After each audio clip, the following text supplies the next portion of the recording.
আসসালামু আলাইকুম। আজকে আমাদের চম্পকনগর বাজার মেইন রোডের সাথে একটি ল্যাব তুষুকের দোকান, সাথে আরও এক দুইটা দোকান ছিল, পুরো একবারে ছারখার হয়ে গেল শেষ রাতে। তো আজকে আমার সামনে যিনি দাঁড়িয়ে রয়েছেন, ইনি এই দোকানের প্রতিষ্ঠাতা ছিলেন। আর উনি আমাদের এই বাজারে 20 থেকে 30 বছর ধরে ব্যবসা করে আসছে। ওনার বাড়ি আমাদের এলাকায় নয়, ওনার বাড়ি হাজিপুর। অনেক দূর দূরান্ত থেকে আমাদের চম্পকনগর বাজারে ব্যবসা করে আসছে। আর আজকে ওনার একবারে তুলেমূলে একবারে শেষ হয়ে গেছে। ওনার যে একটি সম্পদ ছিল, একটি প্রতিষ্ঠান ছিল, ওই প্রতিষ্ঠানটা একবারে আগুনে পুড়ে একবারে ধ্বংস হয়ে গেছে। জানি না ওনার পরিবারটা আজকের পর থেকে কিভাবে চলবে।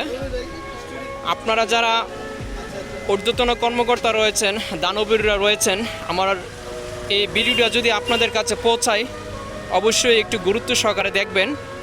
উনি অনেক অসহায়ভাবে আজকে এখানে দাঁড়িয়ে রয়েছে। জানি না ওনার মনে কত ব্যথা। আজকে আমরা একমাত্র যার প্রতিষ্ঠানটা সেই বুঝতে পারবে যে কতটুকু ব্যথা নিয়ে দাঁড়িয়ে রয়েছে। আসসালামু আলাইকুম ভাই, ভালো আছেন? ভালো না থাকারই কথা।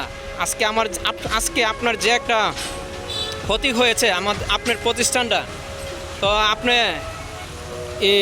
কখন এই ক্ষতিটা হয়েছে এটা জানেন কি না? আগুনটা কখন লাগছে? আগুনটা রাতের অনুমানে 2টার সময় লাগছে। ফায়ার সার্ভিস আসছে, জি, দেখার পরে দেখে সব কিছু দূরে চাই এসে পাশে দোকান আছে, ওই দোকানটা বাঁচাইতে পারছে। হ্যাঁ, আর আমার এই দোকানের পাশে আরেকটা দোকান আছে, ওই দোকানটা পুরার কিছু বাকি নাই।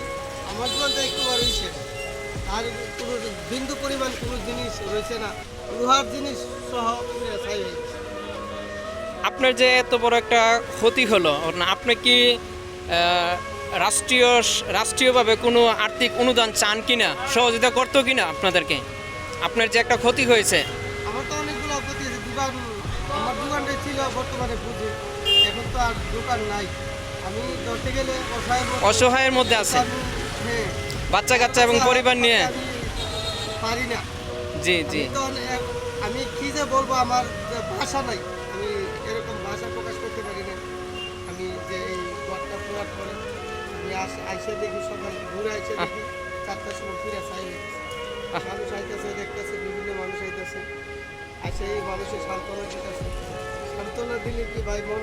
না না, মন সান্ত্বনা হবে না, কারণ আপনার যে সম্বলটা ছিল, যেটা দিয়ে আপনি আর্থিকভাবে পরিবার পরিচালনা করতেন, কিন্তু আজকে ওই জায়গাটা একবারে শেষ। একেবারে যাই হোক, আজকে আমি আপনাদের কাছে ওনার কথাগুলো তুলে ধরলাম এই জন্যই, একটি প্রতিষ্ঠান একটি জীবিকার নির্বাহের প্রধান মাধ্যম, আর ওই মাধ্যমটাই আজকে চলে গেল ওনার থেকে। উনি এই বাজারে কিন্তু দীর্ঘদিন যাবৎ ব্যবসা করছেন এবং সততার সাথে ব্যবসা করে আসছিলেন। ছোট্ট একটি ব্যবসা, এই ব্যবসাটা দিয়ে ওনার পরিবার নিয়ে সুন্দরভাবে চলাফেরা করত, কিন্তু আজকে থেকে মনে হয় না যে আর ওই সুন্দরভাবে চলাফেরাটা করতে পারবো, কারণ ওনার প্রতিষ্ঠানটি নাই। আপনারা যারা ঊর্ধ্বতন কর্মকর্তা রয়েছেন সরকারি পর্যায়ে, আপনারা যারা দান করে থাকেন বা বিভিন্ন অনুদান দিয়ে থাকেন, আপনারা অবশ্যই ওনাকে একটু স্মরণ করবেন। স্মরণ করে যতটুকুই পারেন সরকারিভাবে ওনাকে একটু সহযোগিতা করবেন। আর যারা প্রবাসী ভাইয়েরা রয়েছেন, আপনারা সবসময় গরিব এবং অসহায় মানুষের পাশে দাঁড়িয়ে থাকেন। আমি আজকের এই ভিডিওর মাধ্যমে এটাই জানাইতে চাই, আপনারা একটু হলেও যারা দান করেন দেশ ও প্রবাসে, একটু হলেও ওনাকে সহযোগিতা করবেন। আমরা যদি 1000 করে যে 100 জনে 1 লাখ টাকা হবে, তো অনেক একটা ওনার একটা কিন্তু সাপোর্ট পাবে। কিন্তু উনি কোনো লজ্জায় কিন্তু কারো কাছে বলতে পারবে না এই বিষয়টা, কারণ উনি একজন ব্যবসায়িক হয়ে কোনো হাত পাততে পারে না। তারপরও এখন যেহেতু ওনার একবারে যে সর্বশেষ সম্বলটা ছিল, ব্যবসার প্রতিষ্ঠানটা একবারে ধ্বংস হয়ে গেছে, অর্থাৎ পুরে ছারখার হয়ে গেছে, আমি বিনীত অনুরোধ করব দেশের বাইরে যারা প্রবাসী বাইরে রয়েছেন বা আর্থিকভাবে সহযোগিতা সবসময় করে থাকেন, আমি বারবারই বলতেছি একটু সহযোগিতা করবেন। আর ওনার নাম্বারটা স্ক্রিনে দিয়ে দিলে দেখা যায় ওনার সাথে সরাসরি যোগাযোগ করবেন। আমার সাথে যোগাযোগ করার প্রয়োজন নাই। আর যদি আমার সাথে ইচ্ছা হয় যে যোগাযোগ করব বা আমার মাধ্যমে দিবেন ওনাকে কিছু আর্থিক অনুদান, তাহলে আমার মেসেঞ্জারে আপনি নক করতে পারবেন। আর ওনার নাম্বারটা স্ক্রিনে দিয়ে দিব। আর সবাই ভিডিওটা বেশি বেশি শেয়ার দিবেন আর ওনার জন্য একটু দোয়া করবেন। দোয়া করলে দেখা গেছে যে ওনার মনটা একটু পাতলা হবে, উনি আবার ঘুরে দাঁড়াতে পারবে। আজকের মতো এই পর্যন্তই। আল্লাহ হাফেজ, সবাই ভালো থাকবেন, সুস্থ থাকবেন।